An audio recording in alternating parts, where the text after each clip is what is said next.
Hello and welcome to the BV podcast for the early autumnal month of September, when the nights are drawing in and temperatures start to drop. Although we have been having some lovely weather here in our fine county of Dorset, have we not? In this issue, Dorset Cllr Sherry Jespersen talks to our editor Laura Hitchcock in some detail about what the proposed Dorset Local Plan could mean for the people of Dorset. The Dorset Insider, always anonymously written by a seasoned parish councillor, is this month on the subject of the issue of public transport, or lack of it, in rural areas and Dorset Council's draft local transport plan. Courtney Hitchcock has been visiting the excavation in Ewan Minster of an Anglo-Saxon cemetery and speaking to the lead archaeologist Richard McConnell. And finally, the Grumbler this month takes issue with the commentary for the Hound Parade at this summer's Gillingham and Shaftesbury show. That's all coming up in the next little while. Laura will start us off, though, with her editor's letter. The rain finally rained, and I'm neither a farmer, an equestrian, nor a gardener.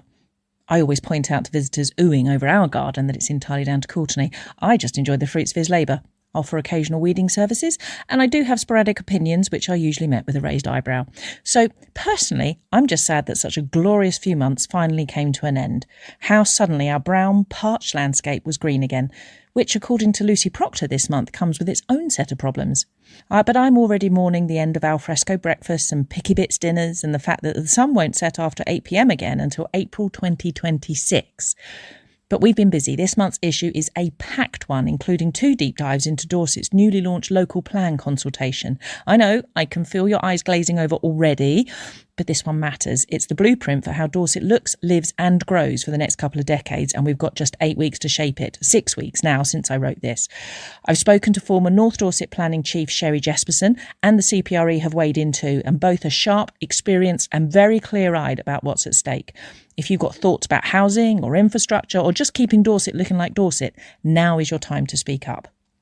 This week, an Australian photographer stumbled across his great-grandfather's photography work in our history section.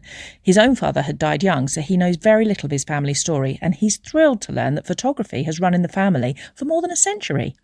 Elsewhere this month, we've gone deep, literally, into Dorset's past. There's a Saxon burial dig in Ewan Minster which has revealed some extraordinary finds, and we were lucky enough to get private access. And yes, if you flick through the magazine, there are photos. It's a really good one. So pop the kettle on, or better yet, pour a glass of something cold, because summer may be gone, but I refuse to start talking about pumpkins just yet. And now, the draft Dorset Plan. This month's BV magazine has a lengthy and very illuminating article on this proposed plan, which is available for public consultation until October the 13th. She urges all Dorset residents to have their say. BV editor Laura Hitchcock spoke to Cllr Jespersen about the local plan. She began by giving her background on planning and the issues involved when Laura asked her how she became an expert on planning. I don't know that I'm an expert in planning, but I've learnt what I know about planning from having served on the planning committee since I was first elected back in 2011, but then having done 5 years as chair of the Northern Area Planning Committee and Dorset Council, and gradually over the years I found that I had to know a great deal about planning in order to be an effective chair. But also planning is an issue that's really important to the people who live around here in the North Dorset villages. It's probably the single thing that Dorset Council does that has most impact on people's lives, and I would say 25-30% of the work that I do to help people, it's in and around planning. And of course I look after 10 parish councils, and they all have planning applications coming before them, some of them a lot, some of them now and again, but the parish councils have a big responsibility for doing all that, and they needed my help, so I learnt it gradually, and now I find that I do know more than most councillors about planning. And then finally, when Dorset Council was putting together its local plan, this part of it, I volunteered to be on the executive advisory panel, as it's called, which is not the decision-making body, but it's the body where a group of councillors sit and talk things through and give a bit of support and advice to the cabinet member, who's ultimately the person who makes the decision. So so that's how I got my background in planning. No professional background at all. It's all what I've learned as being a councillor. And I always recently have had there was a planning application near where we are, and we got involved in the process of objecting to it and going along to the hearings, etc. And I, as a completely, I knew nothing about planning as a layperson, I was shocked is probably the right word actually, surprised by how much the planning process is almost scientific. It's not opinion based. There are these rules, does this contravene those rules? And it's not, does somebody like the way this looks, or does this feel like it's the right thing? It's really, really strict and tightly controlled by an awful lot of guidelines and rules that every step of the process works to. You're absolutely right, and you're not the first person to be surprised about that, because we're used to making decisions, even in Dorset Council world, we make intuitive decisions about what we think is good for residents and what residents ask us to do. Planning is very different. Planning is a quasi-judicial process, and as the chair of a planning committee, for example, if my planning committee had made bad decisions, I could have ended up in an appeal or indeed in a judicial review, me personally as the chair. And so it's a big responsibility making planning decisions, and you're absolutely right. You make a planning application can only be turned down if there are planning grounds to do so, material considerations. And people are very often surprised at what that doesn't cover. So it doesn't cover, for example, your right to review, the fact that you might now be overlooked by somebody's extension. Actually, you don't have a right to review, but you have a right to some light. And those things, now we had to learn all of that. And you have to understand what is a planning matter and what isn't. And, for example, what with the local plan, that's consultation that's coming up, people are going to say things like, well, our village has taken our fair share, and we're going to have to explain to them that actually it's not a case of fair shares. Some villages might have to take more than others, and just because you think you've done your bit, that doesn't mean that you're no longer going to have to take some more. Whereas we feel instinctively that fair shares should count. We've done our bit. Look at a village like Marnell that's had so many planning applications, and people say, but you can't expect us to take any more. And alas, that's not one of the planning considerations. So you're absolutely right. It's extremely legalistic. It's extremely technical. And things are either a planning consideration or they're not, and if they're not in play at all. And what that means sometimes is that we make planning decisions that are legally correct in planning terms, as the phrase is, but that are breaking someone's heart.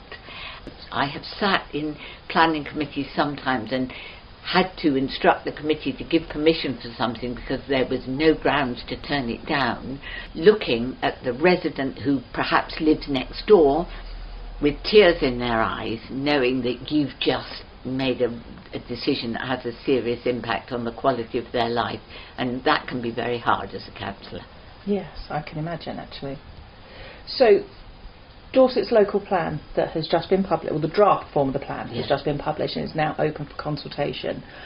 Can you explain what an impact that's going to have to Dorset residents generally? I will try, yes. First of all, what's just been published is a consultation on a number of policies in the local plan, but it's mainly focusing on the possible sites where new development could go. So it's not the final plan that's been published. That will be published in a year from now for a further consultation. So what it's principally looking at this point is where the housing and other development might go. The local plan matters massively to all residents in Dorset. Never mind if you've got a site in your village at this point, it matters to all of us. It's the document against which all development decisions, that's development decisions for housing, but also for employment, for gypsy and traveller homes, for infrastructure, for schools and all of those things, that's the document against which all of those decisions are made.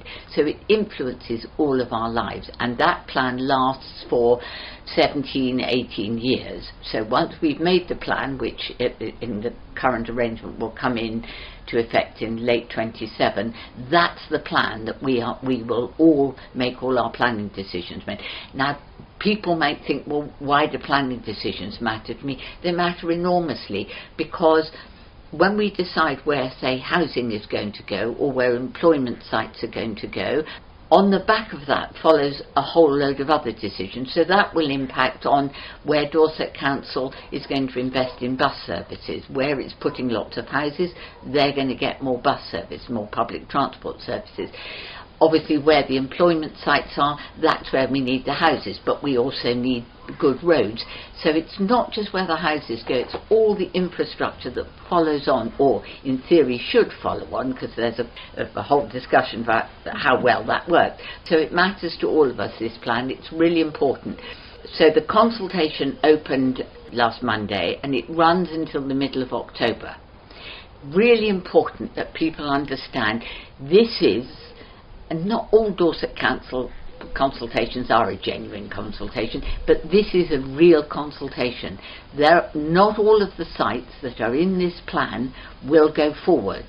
So people have a real opportunity to have a look, and if there are sites in that plan proposed for 20 houses or 50 houses or 200 houses, or for employment sites or a gypsy and traveller site, if there are sites in there that they look at and they think that's really not going to work, that's a really bad idea, this is a real invitation to say that, because many of the sites that are in that plan won't make it to the next round. They will be passed out at this point. What I'm saying to the public, but more importantly to all of my parish councils that I look after, so if some of those sites are going to be thrown out of the plan at this point, and you've got sites that you don't think there, then it is your responsibility to make the case for why the site that you think is wrong would be one of the ones that's thrown out at this point. So it's really important responsibility on everybody. But it's not just about saying no, Laura. People can look at the sites that are being proposed and think, yeah, I think that's a really good idea.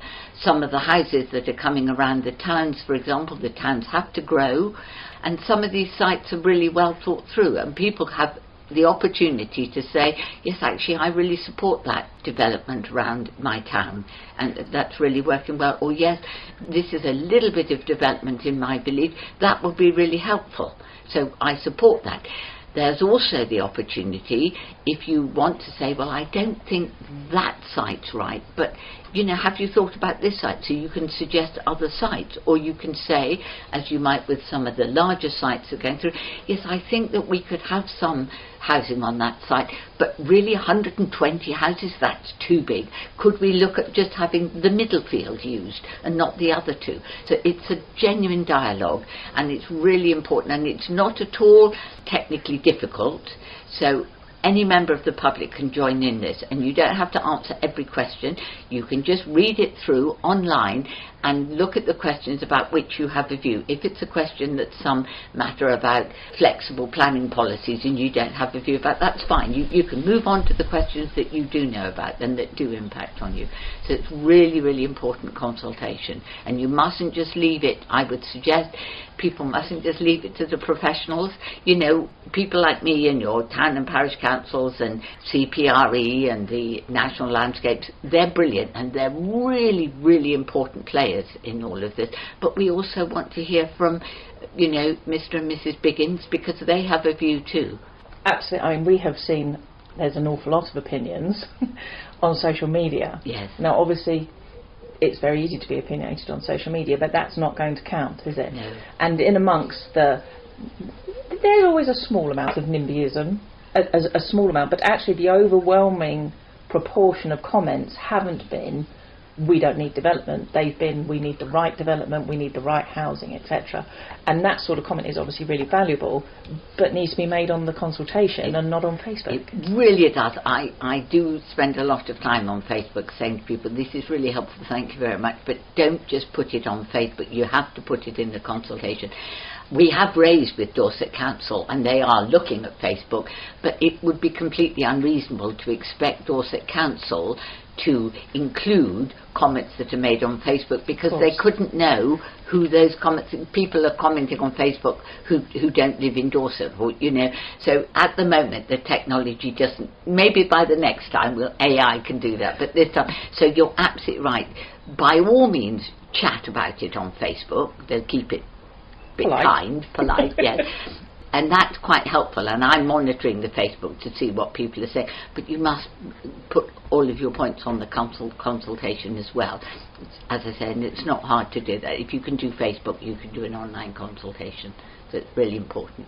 And does will the consultation include things like, obviously we know it's talking about where housing is going to go, but people are just as concerned, particularly in the rural parts of Dorset, people are just as concerned about the fact that you're putting these new houses in, but there aren't any more doctors and there aren't any more school places, and the roads and the basic infrastructure aren't being put in to keep up with the new housing.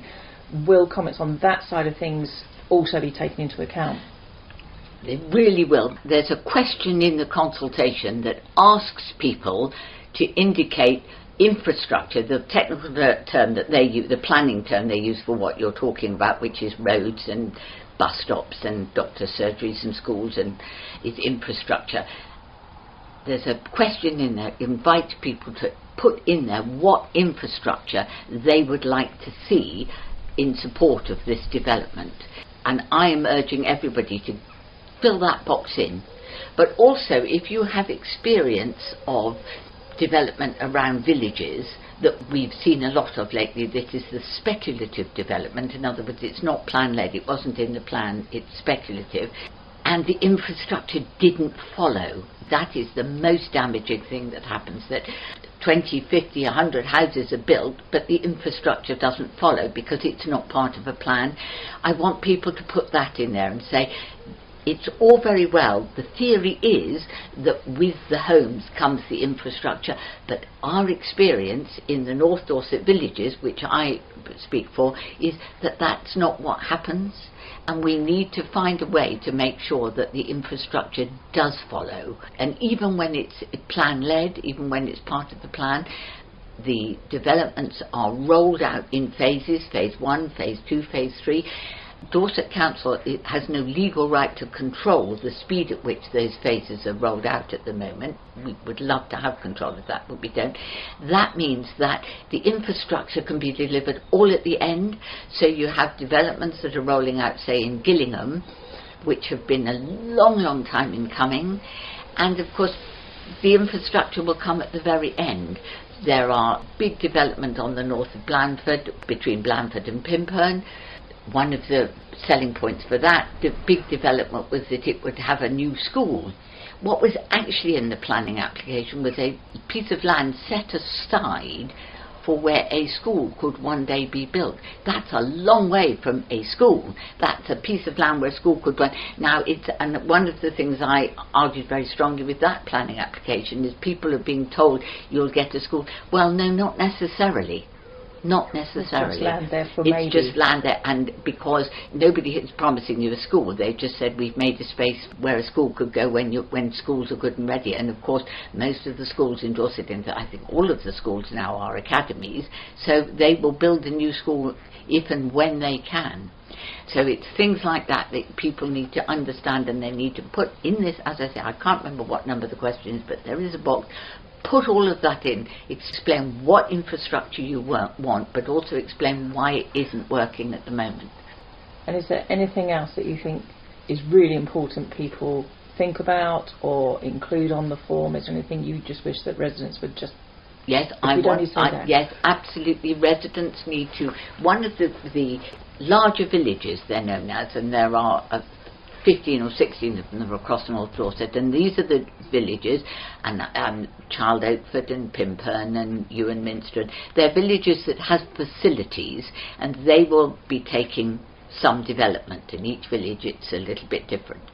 You can only develop these villages and get them bigger and bigger if people can live there without complete dependence on a car. Now at the moment we have many villages where, other than the village shop or the village pub, if you had to do anything else, go to Tesco's or go to the dry cleaners or go to the doctor's surgery or whatever, a dentist, anything, you have to get in your car. Now we are moving towards net zero.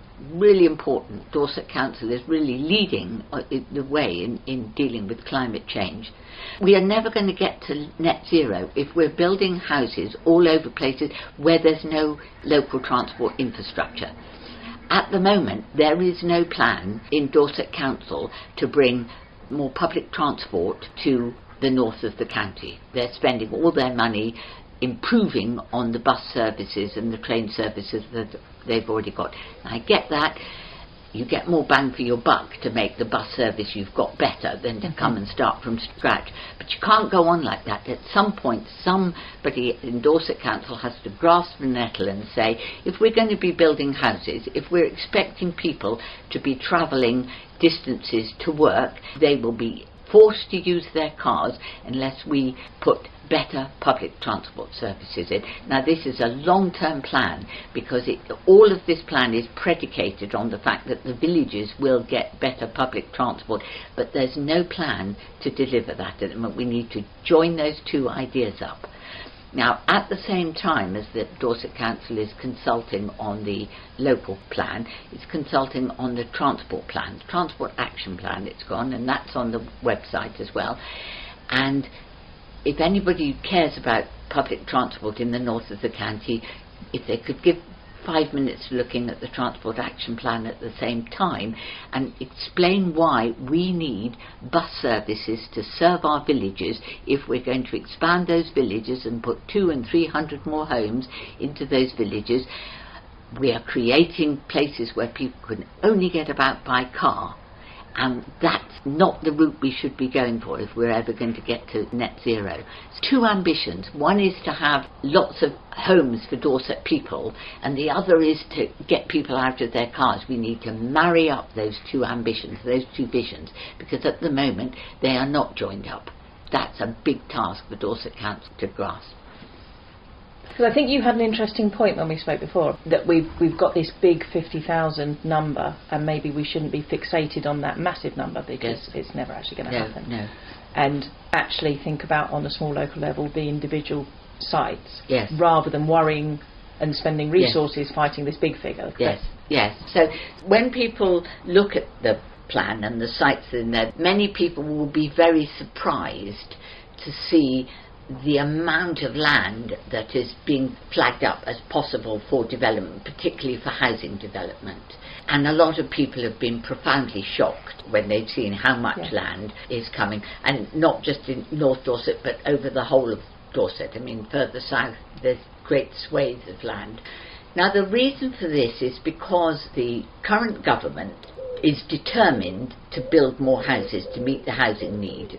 We have a housing crisis in this country, and I think everybody recognises that. I think it's debatable whether building more houses in places like Dorset is really the answer to that, but that's another conversation for another time. But for the time being, where we find ourselves is that the government has decided what the housing target is for every local planning area, and in Dorset the housing target that they've given to Dorset, and this is not negotiable, is 3,226, I think it is, houses every year. Now that is 80% higher than the target for Dorset in the current plan. But more than that, the average number of houses we're building at the moment in Dorset is about 1,670, something like that. So it's double the number of houses we are currently building. Now people need to understand what the implications of that thing I've just said is, because Dorset Council doesn't build houses. Houses are built by the development industry, by developers, by builders, and most of those are the national players. And the phrase in this local plan consultation, which is used twice, is, and the development industry is going to have to up their game. Well, my goodness me, are they going to have to up their game if they're going to start from going from about 1,600 houses all across Dorset to 3,200 houses. That's a massive increase. Now, the reality is that can't happen. You can't say to an industry that has a business plan and a business model and has people they employ, right, you have to do twice as much. The government clearly believes that in due course the development industry can build twice as many houses, but they can't just switch it on, and they certainly can't just switch it on in a place like Dorset, because we are not a priority. These high numbers are nationwide. So obviously, Dorset, we have a shortage of skilled labour, and we have a shortage of bricks and things like that back on. So it's a real challenge to the industry. Now, they know this challenge is coming. They've been in dialogue with the government for ages, but we need to understand that there is a mismatch, a gap between the government's ambition, whether you support that ambition or not, the given number to build that houses, and the reality of what's actually going to happen. Because it's just not possible to build that number of houses in a short time. Now, one of the ways Dorset Council might deal with this, and there's a consultation question about this, is phase the building in. So we don't start with year one with 3,000 houses, because that's like now, and we're not building them. So we phase that in. That's all very well, except the housing crisis is now. People have their children living at home who need a home here in Dorset and who can't get one. Young people are leaving rural Dorset because they could get work here, but they can't find anywhere to live. So the housing crisis is now. So phasing it in is part of the problem. But the other thing is that if we don't deliver those houses, then there are penalties put on Dorset Council. Penalties which put the housing numbers even higher. So what effectively is, we're in this policy dilemma that is fundamentally flawed, in that the government give a place like Dorset the housing numbers. Dorset Council doesn't build the houses, the building industry does. The building industry, with the best will in the world, cannot and would not in any case build those houses, because even if they had the wherewithal, which they don't, they're in business. They have a business model, and that business model does not involve flooding the market with houses and the prices of houses coming down. So it's unrealistic to expect those houses to get built at the rate that the government wants. Then we are in a position where we fail to deliver our houses, and we are then penalised, and the housing numbers go back. What this means then, the reality of that is that the housing numbers are an ambition, they're a target, they're a stick to beat local councils back with, if you like. What they're not is a realistic description of what's going to happen over the next 5 to 10 years. So when people are looking with great anxiety at this enormous swathe of housing, what they have to understand and take some comfort for is that that doesn't mean that all of those houses are going to be built in their neighbourhood immediately. It's a plan. In other words, it's an ambition, it's a vision for what we have to do in order to deliver these houses, but they won't all come at once, and indeed they won't all come, because that can't happen. So what I think the message for that is, for people looking at this, yes, Dorset Council has to facilitate the building of new houses. Yes, the building industry has to, in Dorset Council's phrase, step up and build more houses, but it doesn't mean that Dorset is going to be turning into, like the southeast, one giant building site, because that's not how it's going to pan out.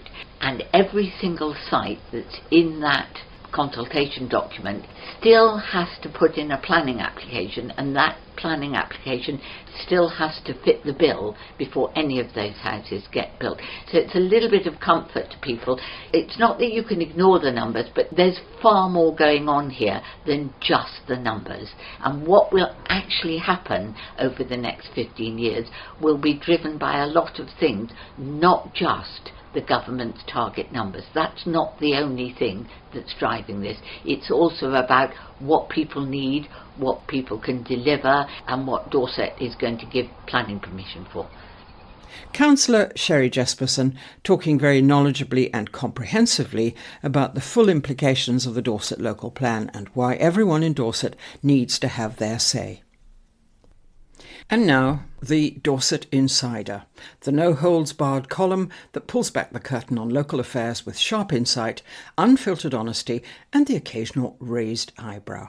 And it is anonymous. The seasoned parish councillor who writes these Dorset Insider articles remains anonymous. The road to nowhere.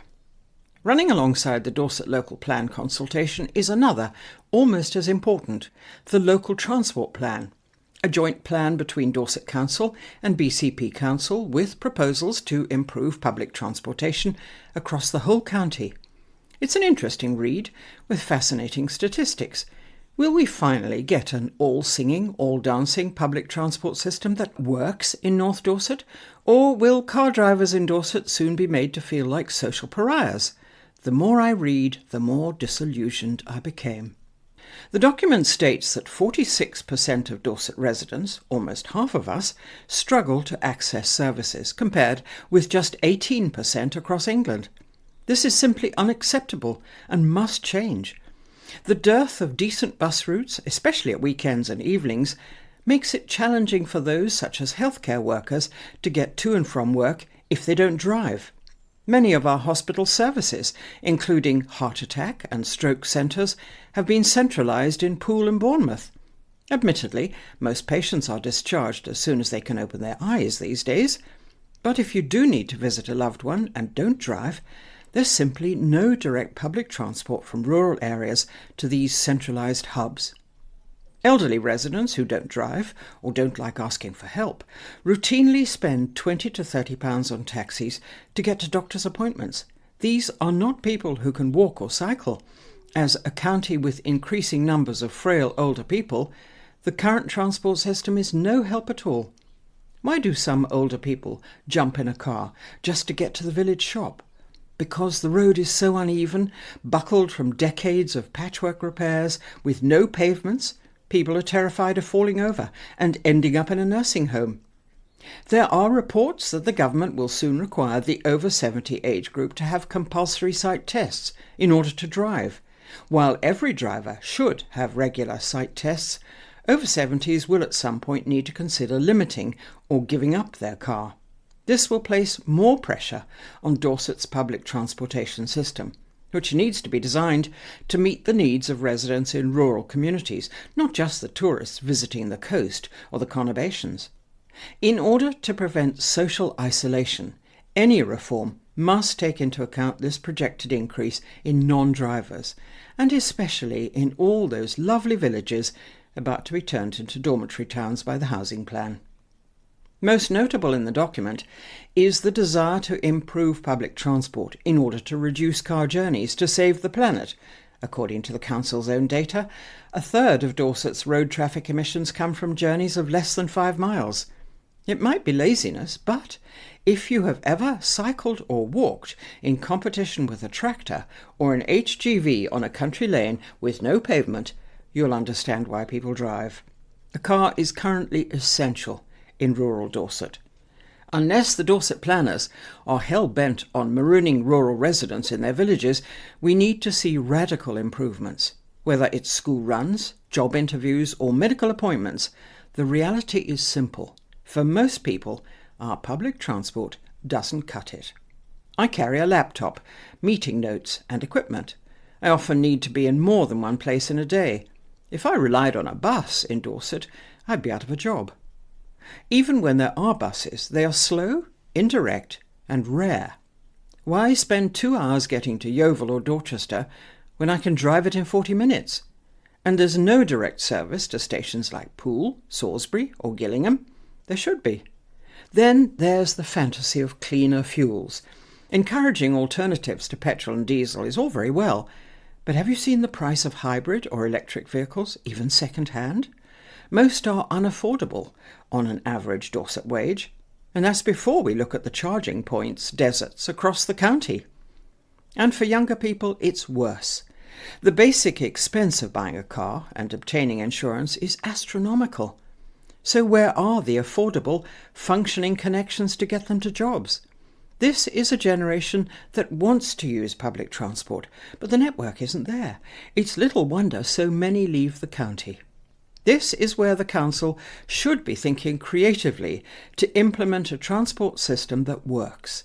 Perhaps something like the Swiss bus system, where every single town and village is connected hourly, and all residents can apply for a discounted travel pass for public transport. How about a Dorset pass for rural residents? People use it because it works. Finally, I smiled when I saw the aspiration to improve transport options where there are new housing developments. The council has enough difficulty simply getting developers to restore a blocked-off footpath, never mind improving a transport system. The roads around our towns are congested as it is. There needs to be a radical solution for the coming increase in sheer volume of traffic on our historic narrow streets. We all know that travelling between Bournemouth and Poole is an endless journey of horror thanks to traffic congestion. But I think if someone used a carbon monoxide monitor at the pinch points through Sturminster Newton at rush hour, they'd probably get a shock at the volume of traffic fumes in a tiny rural town. The transport plan is aspirational, but it's really important residents read it and try and shape it. Lastly, I think the small print says it all. To summarise, any and all of these developments are dependent on funding being secured. Given the government's love of Dorset, the car will most likely remain a necessity to get from A to B. And if you want to see more and comment on the local transport plan survey, have a look on the Dorset Council website. Working in advance of a small housing project in Ewan Minster, Context One Heritage and Archaeology have been uncovering one of the county's most significant Anglo-Saxon Christian burial grounds. Courtney Hitchcock went along to have a look and was guided round the site close to the village church by lead archaeologist Richard McConnell. He asked him if it was the site of an original Saxon church. It is. We don't know where the church was exactly. We know that there was probably a church of some form or religious building here from probably the late 7th century. The church you see behind us here is early 12th century, and that probably replaced the later iteration of the Anglo-Saxon church. It could have gone through many guises. We think probably it existed as wooden churches or a series of buildings originally, and then later on it may have been formalised in stone and then replaced. We think as part of the minster itself, that foundation, there was a big cemetery that went with it, and it's way bigger than the parish churches now. Hence why we're right in the sort of middle of the village here, and we've got a lot of burials. Okay. So we think that probably the cemetery that was associated with the Anglo-Saxon minster was probably in operation for about 300 to 400 years. And not only that, not only did they bury the dead from the village itself, but they had 5 dependent settlements nearby that also had to bring their dead here. So over the 300 or 400 years, you can imagine that's a lot of people. And the cemetery itself probably didn't have any boundary as such as we know it today round a churchyard. And that's why it sort of expanded outwards, and that's why, even if the later Saxon church was under the present one, we're quite away from it. We're about 100 metres away and we're still finding graves. If you put a sort of circle round the church, that's probably where the cemetery extended to, out to where we are now. It's quite big, isn't it? Very big.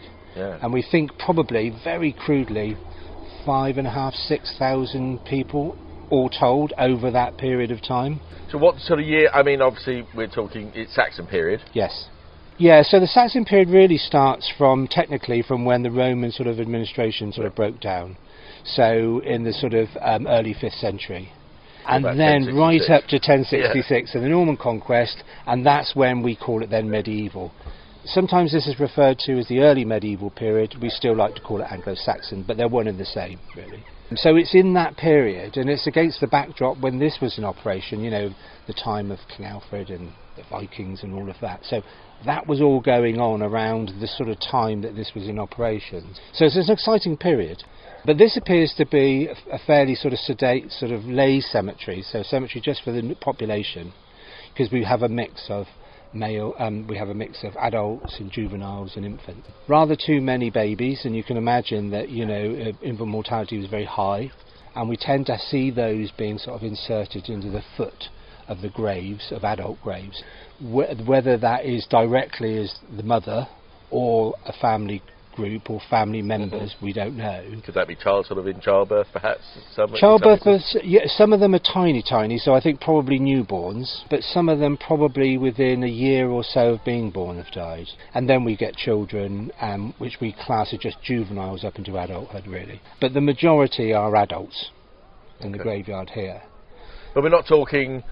We're talking sort of natural deaths here. We're not, I mean, you know, as we would today, disease or whatever else like that. We're not talking, there's no sort of, nothing from battle scars or anything like that. No, there's no, on all of the ones we've done so far, and we're coming towards the end of, well, sort of 60 plus burials here. There is nothing to suggest any trauma other than perhaps things that have happened to people during their lives. Like, we've seen badly mended broken bones, for example. We've seen sort of growths on bones which are a bit odd, and, you know, bits of curvature of the spine, all the sort of things that even today we might suffer from, but nothing that would suggest a nasty end to any of them. But what we have found is that there seem to be two distinct sides to this part of the cemetery, and in fact the ones right in front of us here, there's a whole selection of them which are predominantly male but not exclusively, and they're facing a slightly different direction to all the others, because we're in the time of Christianity, a re-emergence of Christianity by the late 7th century. So most burials are sort of traditionally buried west-east or thereabout. But we've got a whole set in front of us here which were sort of the furthest away from the church as we see it now. And they are facing a slightly different angle. They're pointing away from the church as though that perhaps these might be the earliest ones here that were perhaps focused on an early Anglo-Saxon church. Do you think the church has moved and perhaps the angle of where they were pointing was exactly changed? They've certainly all aligned, and they all respect each other, and they all follow an alignment which is not on a west-east alignment. So it's possible that actually they are focused on something else, possibly an early iteration of the Anglo-Saxon church here, or another structure, or something else. But certainly we then have a gap, and then we get a congestion of burials, all aligned west-east, but all intercutting each other. Lots and lots of burials, rather than these individual ones that you see in front of us here. Over there's clearly a sort of they're crowded. And so over time, if there were any memorials or any posts or anything that signify where the grave was, once they've disappeared, and over time they get dug over again and a new burial gets put in. So we end up with a sort of layering of burials in a very sort of short space over there. So I think probably, which leads us to think that the latest church was probably where the parish church is, because the closer we get over there, the more congested it is, and there's a desire to be buried as close to the church as possible. Closer to God. Closer to God, all those sort of things. So if I show you around here, so these are all of our burials. Some of these are on a nice sort of west-east alignment, but the majority, as you can see, all of these, they're all pointing down that way, nowhere near the church. We thought originally we were just digging up adult males, until we came across some. You see these smaller graves here, they're children. I think that was a baby in that one, and so on. So you get the idea of the relative size as to who would have been buried in them. One of the things that strikes me, I have to say, compared to modern sort of burials, I mean, obviously, you know, we tend to sort of dig 6 feet down. Yeah. They're not that deep. They're not.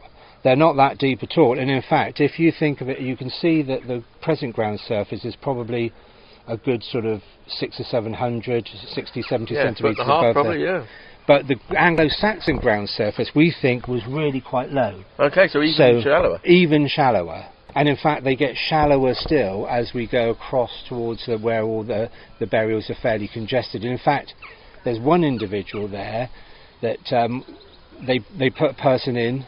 They then dug out that grave later on, probably years later. It might have been a sort of a family group. Tried to put another individual on top, but there was not enough headroom for the soil to go over the top, so they actually removed the head of the one underneath in order to get the other one to lay flat on top of it and then cover it over. So you can probably deduce from that actually the grave coverage, the backfill, the grave was really shallow, and they weren't dug very deep. And a case in point there is that we've got quite a lot of sort of rodent activity on the shallower graves, would suggest that they came in shortly after burial and actually, you know, had a nibble away at some of the extremities of the body and so on. I know. I know. And of course then you get root damage and things like that, so you get some sort of displacement of the bone and so on. But the deeper ones tended to be better preserved because they were away from that sort of that activity of any animals and so on. Is that just the style of the day, or the fact that they didn't have the tools to get down any deeper, or is it just... I think probably they just dug sufficiently just to put someone in the ground and cover it over. They would have been mounded at the time. There would have been mounded. I mean, this is solid chalk as well, so you wouldn't want to go any deeper than you really had to. But one of the things that we, of course, because now we're right in the middle of the village here, there's housing all around us, the cemetery finally goes out of use, say, post-conquest, early sort of 11th, 12th century. And then this gets developed for housing, for medieval housing. And if you see one of this dark stain here, a line of dark soil going through here, there's another one that goes through here, cuts through the top of the graves. These are the boundaries of medieval long, narrow burgage plots that were here subsequent to the cemetery going out of use. So the parish church gets built in the early 12th century. It has a very small churchyard. It doesn't have to bury the dead from neighbouring settlements because they all have their churches. So the churchyard gets quite small, and then this gets developed, and then these plots come in. So we probably got medieval little houses either that side to the north or to the south, but these are these long gardens that went with those plots, and there would have been a whole series of them through here. Growing their veg. In a veg. So it offered a certain amount of protection, but unbeknown to them, you can see that actually they cut through some of the edges of the graves here as well with this dark soil. So we know that all the pottery from the medieval activity is 10th to 12th century, so it fits in perfectly with the time we think that the cemetery had gone out of use and the area gets developed as part of the village proper. What it's done is it's actually helped to seal all the cemetery, and if there were a lot of houses built here a long time ago, they would have disappeared completely. Those gardens, those medieval gardens, effectively have protected what came underneath, and then over time the soil gets built up to its sort of present levels. So again, it offers even greater protection. So we're now moving over into a part of the cemetery which we think is probably associated with the later church that may have been under the existing parish church here. So that's our sort of working hypothesis at the moment, is that actually it's part of that phase, so very much the later phase in the Anglo-Saxon period, just coming up towards the Norman conquest. And as you can see, we've been working on a number of individuals here. We've got 2 burials here, and there's good case in point. That's an infant, isn't it? Yes. Now that one's been placed, you can see, normally we've had a few of those, they've reversed them. So the head is at the east rather than at the west, and we've had another 2 or so of those where they've come in slightly different. We don't know why that might be, but certainly they're what we call reverse burials. Whereas you can see all of these, the ones you see in front of us here, have all got the heads to the west and the feet to the east. And notably, they got their heads tilted to sort of one side, or was that just natural, sort of rolled over? Yeah, I mean this one is sort of, you can see it almost looks like some sort of monk's scream going on here. But yeah, I mean it's the way that, because there was no evidence of any coffins, so they were wrapped in shrouds, and they were probably stitched in or wrapped with twine or rope, because we've found no shroud pins, nothing, no fastenings that might have held it together. We have sort of hand detectors and that to find out any metal and so on. So over time, of course, where the body decomposes and the shroud sort of decomposes as well, the limbs will find their resting places. Okay.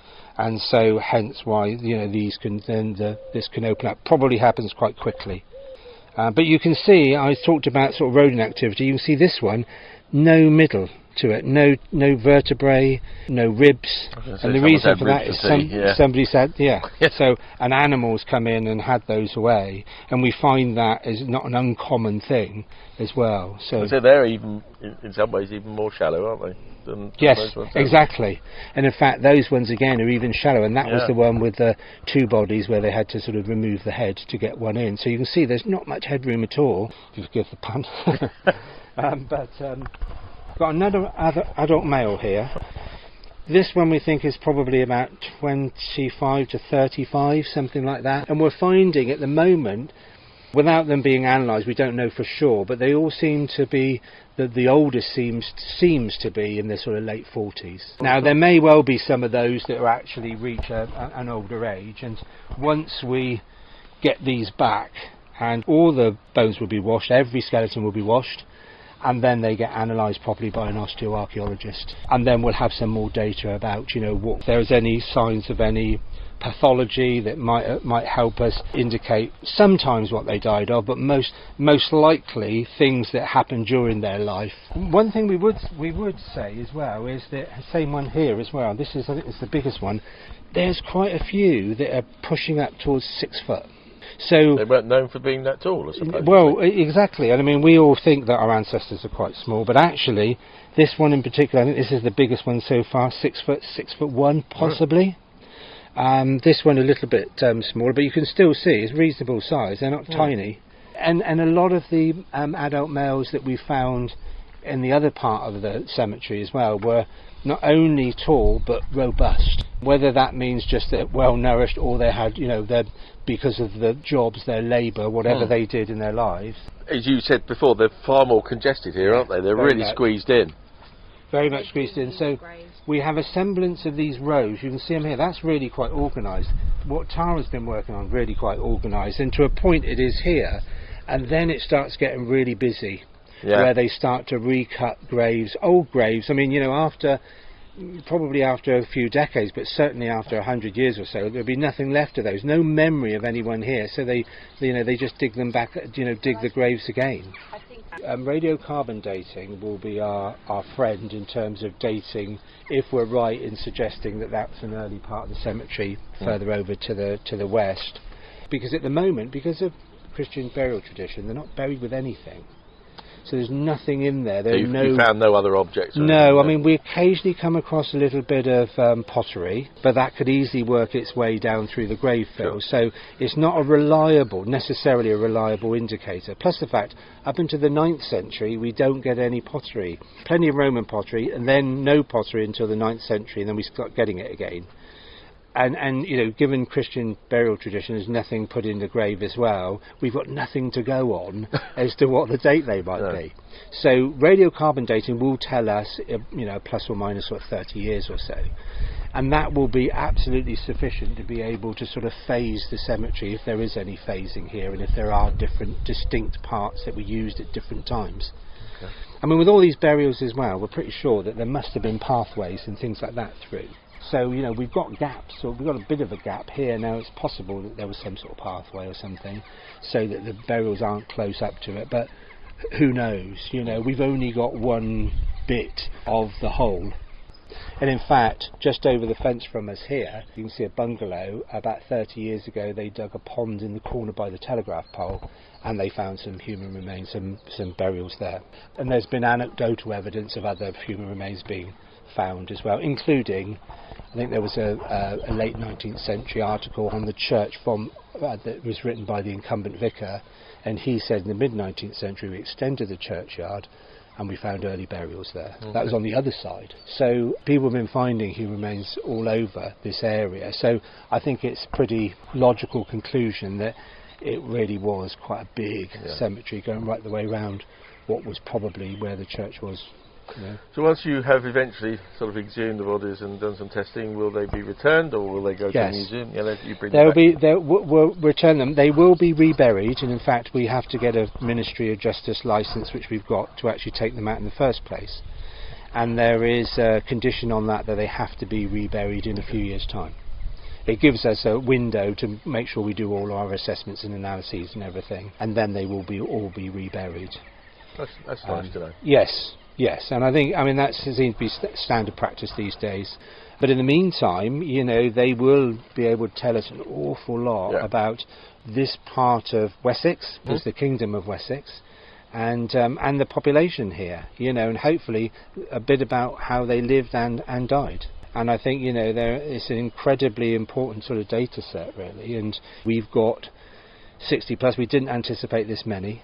We had an idea, because there was a trial trench. We didn't come in cold here. Another archaeological company carried out a trial trench, a sort of narrow, long trench here, and where the car parking is going to go. That's not going to be dug down now.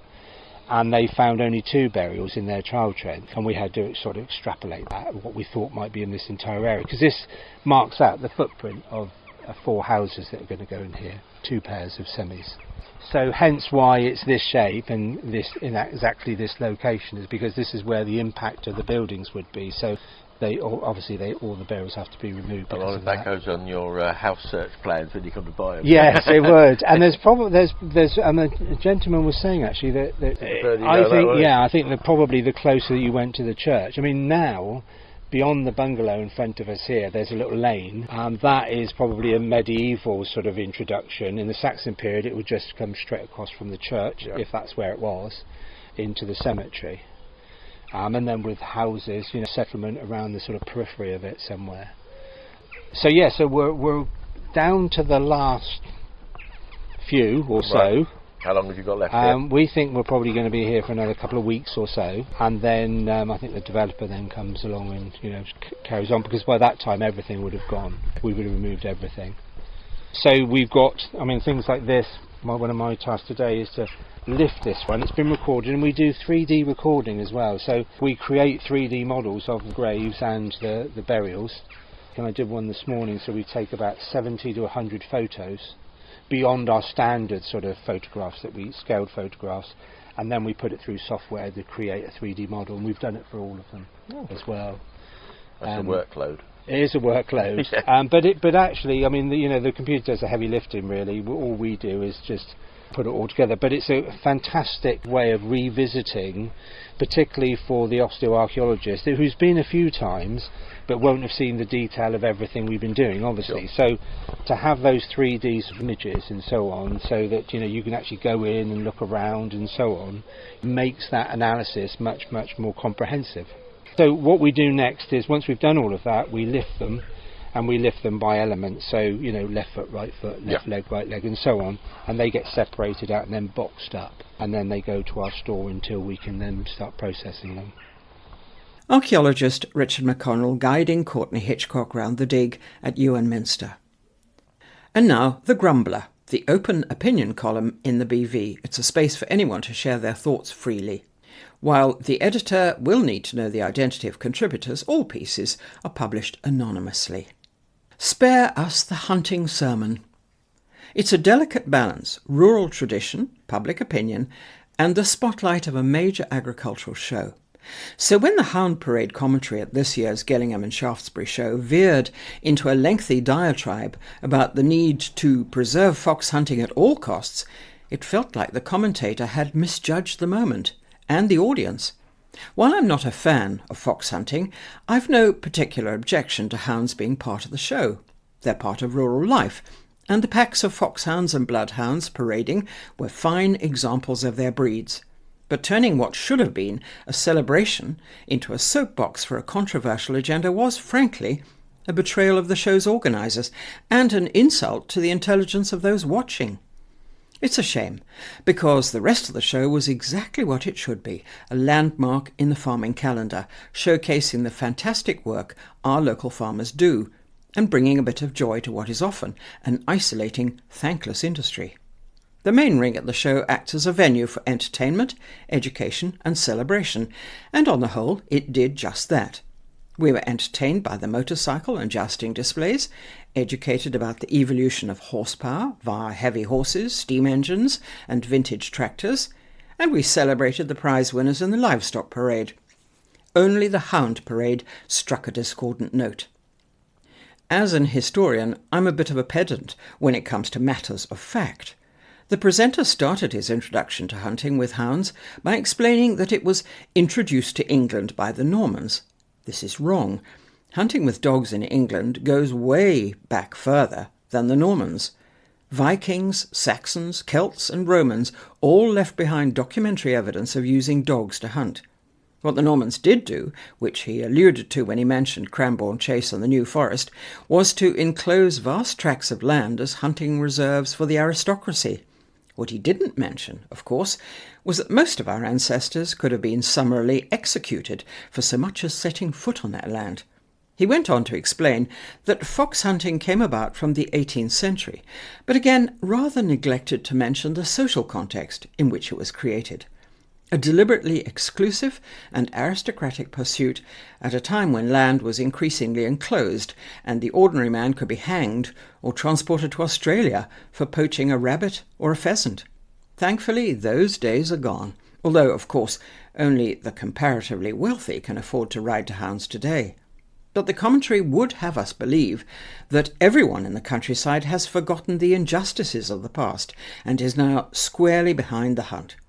The commentator did concede that many people were opposed to hunting, and that they were entitled to their opinion, although he didn't really seem to entertain the idea that it was legitimate for a democratically elected parliament to outlaw something that had gone on for a couple of 100 years. The overall tone was that you're entitled to your opinion as long as you understand that it isn't as important as mine. I think we can count ourselves fortunate that Westminster doesn't always side with tradition, or we would also presumably still have cockfighting, bear and badger baiting, slavery and witch-burning, on the grounds that they too were fine old English traditions. Mind you, having seen some of the comments on the Daily Telegraph's recent article about the Gillingham and Shaftesbury show's decision to ban those hunters with criminal convictions from the show, it seems that some members of the Countryside Alliance probably think that banning those things was all part of a plot by a woke metropolitan elite. The commentator, meanwhile, told us how he'd been threatened by a large hunt saboteur in a balaclava. This is, of course, totally unacceptable. There is no place for that kind of behaviour, and it has to be said that the violence and tactics of some anti-hunt protesters completely undermines their position. Sadly, hunt followers are not angels either, but this was ignored. Perhaps the most annoying part of the commentary from the hound parade was the element of moral blackmail at the end. If hunting with hounds is banned, the, quotes, hounds and horses will have to be put down and it will all be your fault, unquote, we were told. Hounds are pack animals which cannot adapt to domestic life. This seemed a particularly odd statement just at the moment that the children in the audience were being invited to meet and pet said hounds. It was followed up with the equally baffling statement that without the hunt, the rural economy would pretty much collapse and be left without vets. Personally, I find it hard to imagine that hunting puts so much into local vets' practices that it outweighs all their other streams of income. Finally, there was the claim that hunting is not just fun for the hunters, but for the hunt followers, large numbers of whom would be left with nothing else to do. The implication was that a lot of the audience were hunt followers and were naturally on the same side. I wasn't convinced. I was left with the feeling that an attempt was being made to railroad the audience into backing hunting by implying that it is an intrinsic, indispensable and inevitable part of country life which naturally benefits all who dwell in our rural area. Unfortunately, it was another example of modern-day post-truth history, where a wealthy minority is seeking to manipulate opinion by appealing to a past that never was. Most people who were at the show, I suspect, are like me, the descendants of agricultural labourers or tenant farmers. I dare say that Norman barons and 18th century fox hunters thought nothing of horsewhipping our ancestors if they went quick enough to tug their forelocks. It's a bit rich to expect our support now. Whatever your views, this month's Grumbler brings us to the end of this episode of the BV Podcast. And this is Jenny Devitt bidding you farewell until our next issue. Bye-bye.